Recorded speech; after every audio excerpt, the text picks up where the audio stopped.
So he went to construction site. They did some roads that almost started. They did their patch work and the hat. So he would just, they would just come to work. Me and my three brothers, it's the chisel, so it's cement on it. Oh, I guess it's my child. You know that? It's going with it. Oh, so the boss. I didn't realize that the beach is back.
Good, how are you?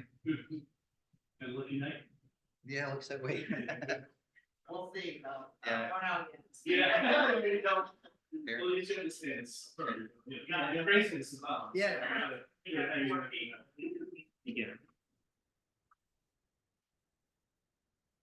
Good evening. It's now 7:02 p.m.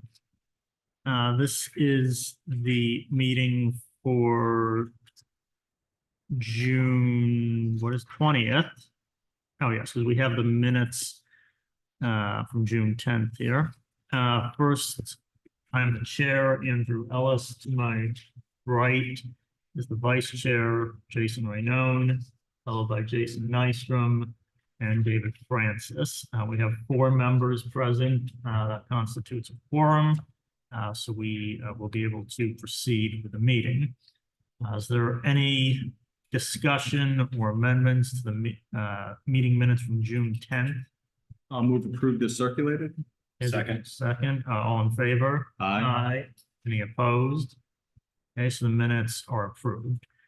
We have no old business, so we'll move right into new business. Application 2420, E. Emil Gordon, owner and applicant, 404 Child Street, plat 13B, lot 18. Request for a special use permit to change from 1 commercial unit to 2 commercial units in the village business zone. So if you'd like to come forward, please, and just state your name and address so the stenographer can. Edward Gordon, 404 Child Street, Warren, Rhode Island.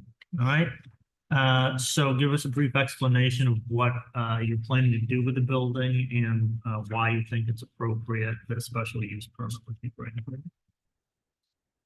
I purchased the building with the intention of moving my business to it. And it's over by Dudek Bowling Alley. I'm not sure if anyone's familiar with it specifically. The building's outdated, you know, I think say it simplest, it needs a handful of things, which I've been doing through the building department, approvals through the building department. And just to keep up on the bills, I'd like to have a unit in the front that I could rent to another business and move my business to what's going to be the second unit. I wasn't planning on doing that exactly. My honest line of thinking was that I had found someone who had a business here in town and the building that she was operating her business out of burnt down or burnt out, fire anyway, fire damage. And we got to talking, and I thought it would be a great idea to rent to her. I figured it would help me with the bills to renovate the place because it costs a lot. And when I started the application process, Mr. Grawl had mentioned that, you know, it's zoned currently as one business, you know, you can't just go and operate two out of there. So I'm trying to go through the proper channels to do that. And this is general business? Is that- These would be 2 units of general business. The application Yeah, it looks like- states that it was formerly auto body repair, Auto mechanic repair. auto mechanic. Yeah, repair. yeah. Not my business. Mhm. It was the prior owner. How long has that business been out of business? It seems like it's out of business. I'm by not sure way. the status of his business, but I know that I bought the property about 9 years ago. 9 years ago? Yeah, And so, sorry, what were you doing with it for the last 9 years? Yes. hoping I hit the lottery or something. Nothing. Nothing. Storage, I've been, you know, Okay. putting stuff in there when necessary. My business is based out of Portsmouth.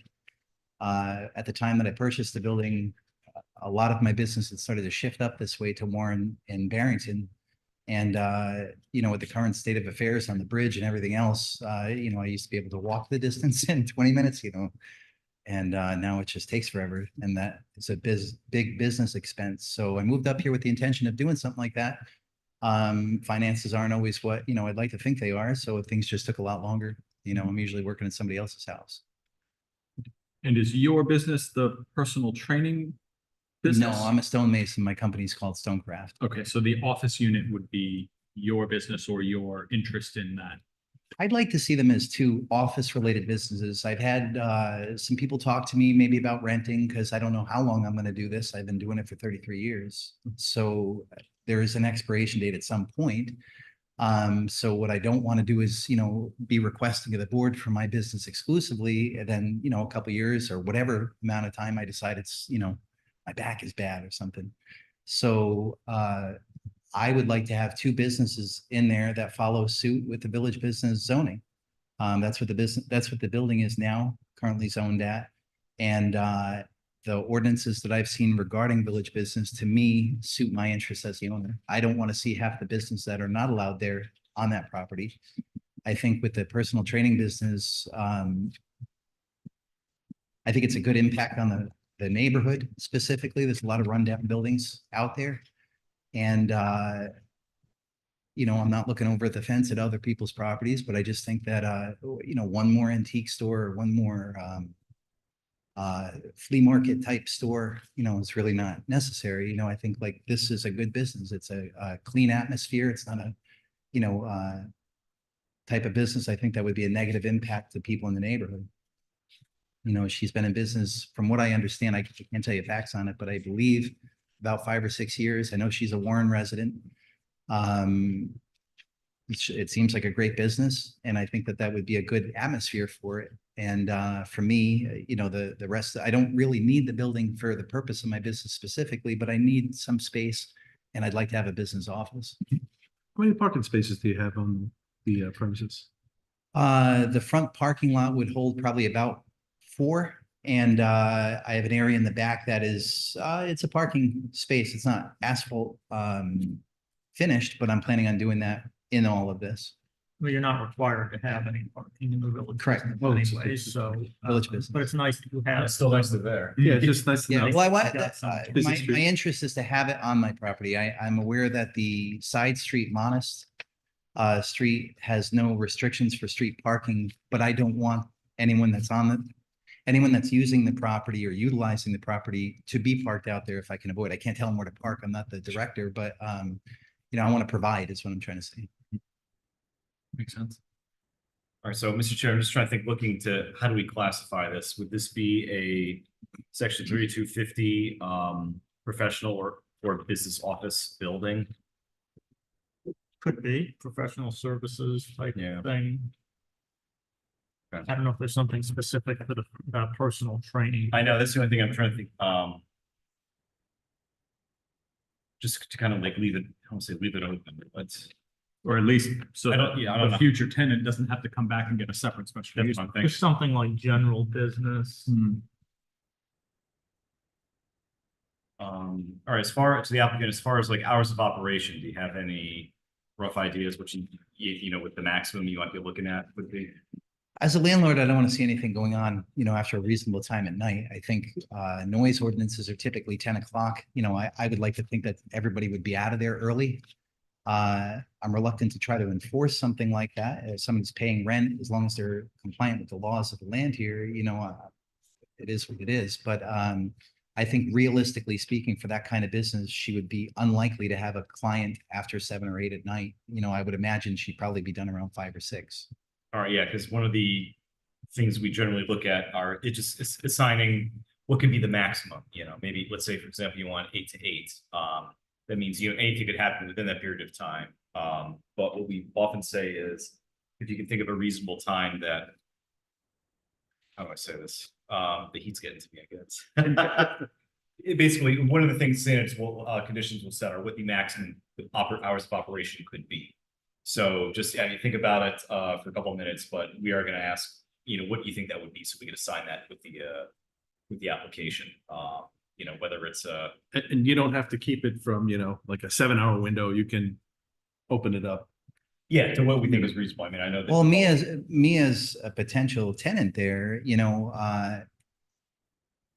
I don't make noise before 7, but I'm typically there around 5:30, 6 in the morning. That's usually me checking into my property. As far as like use, if I'm there getting equipment or doing something like that, I would imagine it wouldn't be before 7 in the morning. I think that is,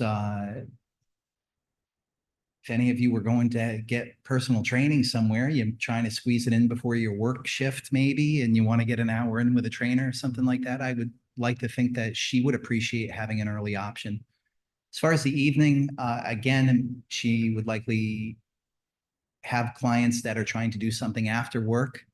But again, with the type of atmosphere that I would imagine that business to be, I can't imagine she'd want to take clients after 7 or 8 o'clock if she's been open since 7 or 8 o'clock.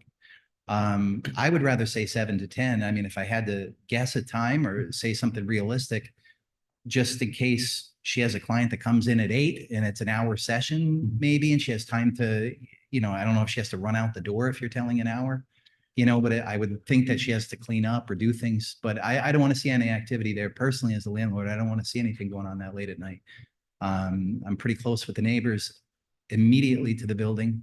And, I have some respects of how I would like to treat them personally, so I don't want to limit it to the point that, she can't operate her business and what's convenient to her hours, because I don't know what those hours are, sincerely. 7 to 10 seems fine. Yeah, I would it think, seems yeah. reasonable to me. Is that? I know that the business across the street, the bowling alley, I think they must be open later than that. I think that there's the Love Shack down the street. There's a restaurant, it had been Chomp.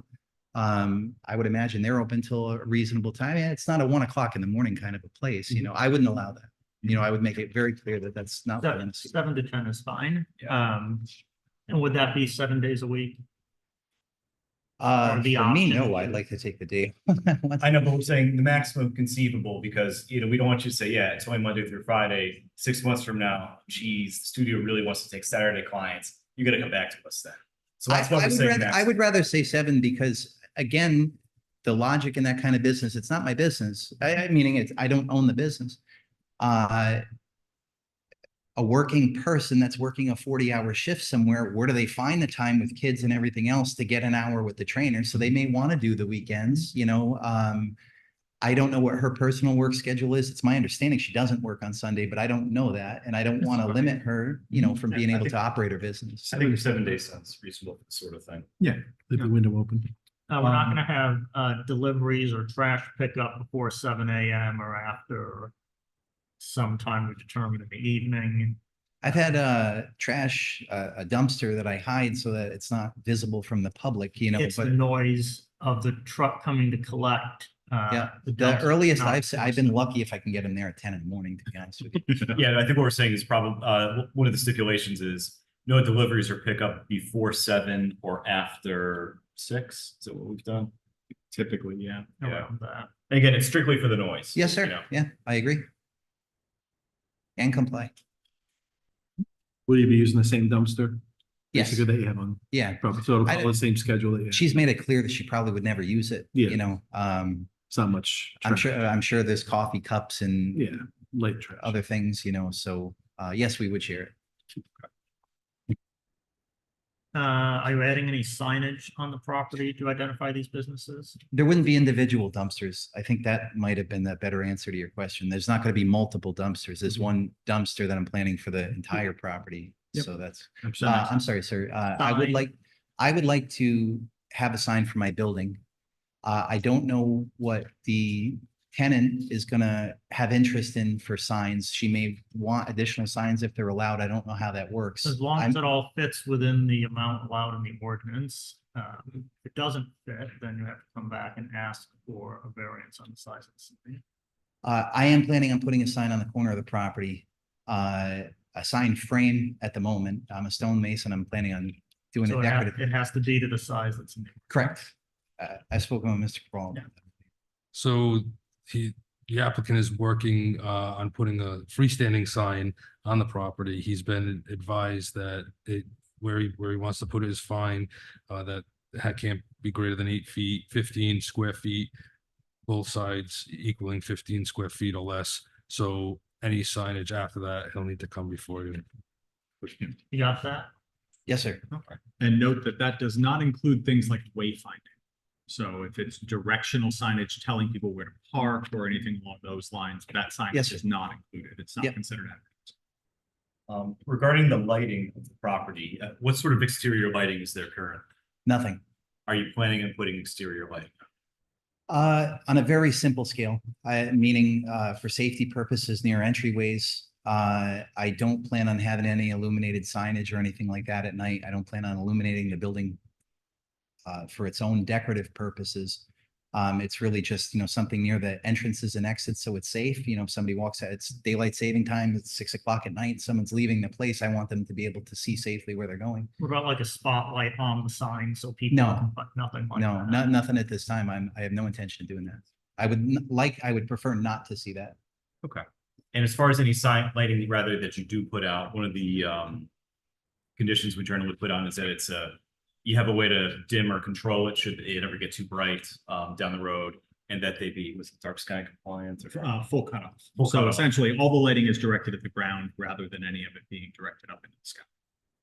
Nothing is directed at the sky. The specifically, just like the door to any of your homes is a light by the door. I'm That planning on doing becomes the something. trick. Full cutoff lighting would only emit light towards the ground. So something Correct. glowing, like a door sconce or something like that would not qualify.